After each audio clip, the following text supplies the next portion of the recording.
En este video voy a introducir la estructura pila. Imagínense que queremos apilar los caracteres A, B, C y D en ese orden. El concepto de pila es como el concepto, por ejemplo, de apilar libros. Por lo tanto, si yo quiero apilar esos caracteres, el primero que voy a poner va a ser A, sobre A voy a poner B, sobre B voy a poner C y sobre C voy a poner D. Lo importante de esta estructura es que si yo ahora quiero desapilar, solamente puedo desapilar del tope, es decir, desde donde está D. Yo no podría quitar C, B o A.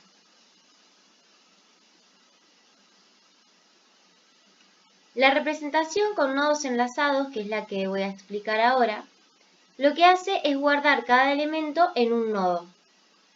Entonces, por ejemplo, para el nodo del que primero se apila, que es D, tengo un nodo con un siguiente que es nulo, ¿sí? Porque no hay nada más abajo de D.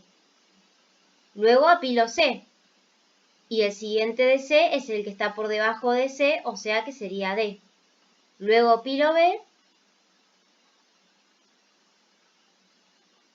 y luego apilo A. En este caso, cambiamos la representación y apilamos D, C, B y A, solo para cambiar un poco el ejemplo. En este caso, el tope va a ser A. Entonces yo en mi clase pila enlazada voy a tener un puntero al nodo que es el tope y voy a guardar el tamaño de la pila. Entonces, cuando yo quiera tener una instancia de mi pila enlazada, en realidad en memoria voy a tener todo esto que se ve en este diagrama de objetos. Bien, ¿qué necesito para implementar el TDA pila? Primero necesito su interfaz, es decir, el listado de operaciones que hacen que la clase se comporte como una pila. Siempre las interfaces van a estar publicadas en Moodle porque me interesa que usemos todos la misma interfaz para luego no tener problemas a la hora de testear. Fíjense que tenemos una excepción para programar que es empty stack exception, que se produce cuando yo quiero intentar una operación sobre una pila que está vacía. Obviamente voy a tener que programar la clase nodo, que es la que me permite guardar los elementos de la pila, y por supuesto la clase pila enlazada en sí. Así que fíjense que por cada TDA hay varias cosas para programar.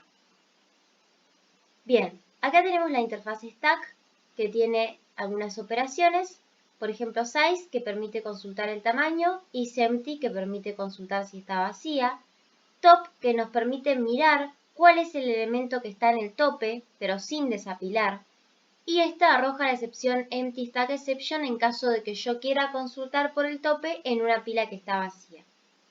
Push me permite agregar un elemento a la pila y pop me permite desapilar un elemento de la pila, que este también arroja la excepción empty stack exception. Por lo tanto, yo ahora tengo que programar mi excepción empty stack exception.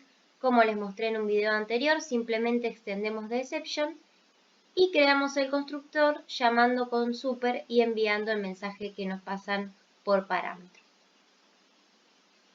Otra cosa que tenemos que programar es la clase nodo.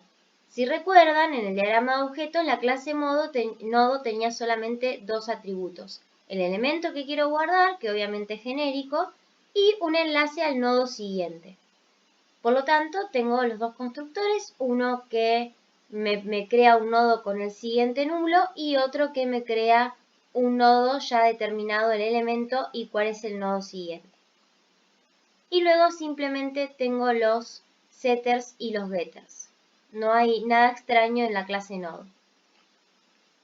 Bien, finalmente llegamos a la clase pila enlazada, que es la que más nos interesa. La pila tiene que implementar la interfaz stack para que se comporte como una pila. Cuando yo agrego implements stack, lo que me obliga es a definir todo el listado de operaciones que me aparece en la interfaz. Entonces, yo en primer lugar voy a tener dos atributos, que pueden ser protegidos o privados, esta clase no se va a extender, así que no hay problema. El tope, que en este caso se llama head, y el tamaño.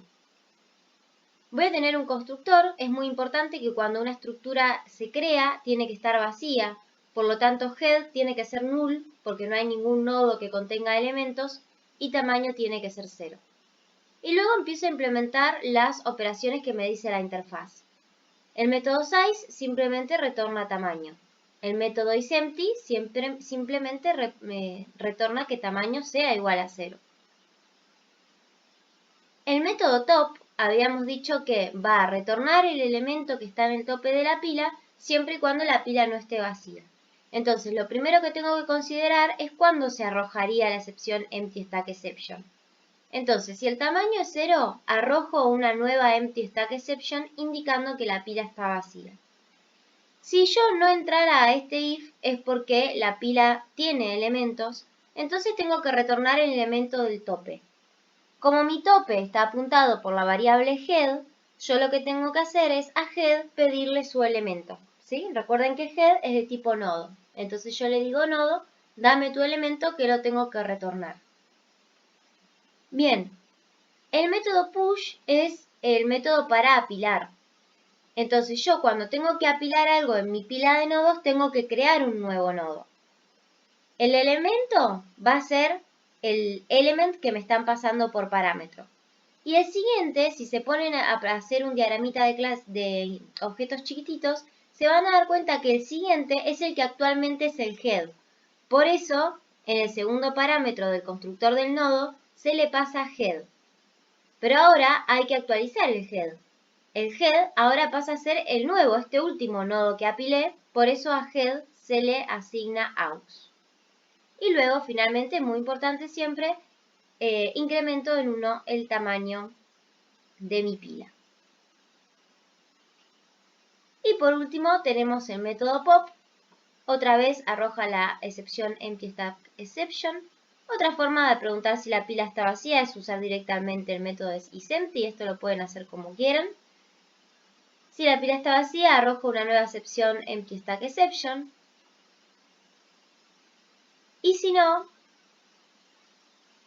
también puedo no ponerlo por el hecho de que si entra acá a arrojar la excepción se va a cortar la ejecución del código y si no entra igual va a seguir la ejecución por acá, así que es redundante. Pero bueno, más allá de eso me interesa que vean lo que hace el pop. El pop desapila, por lo tanto, fíjense que retorna el elemento que vamos a desapilar. Le digo tope, dame tu elemento que es el que tengo que retornar. Pero ahora ese tope ya no va a ser más mi tope. Mi tope va a ser el siguiente del tope actual. Por eso yo le digo tope actual, dame tu siguiente, que ese va a ser mi nuevo tope porque estoy desapilando. Finalmente reduzco el tamaño y retorno el valor que yo tenía en mi tope.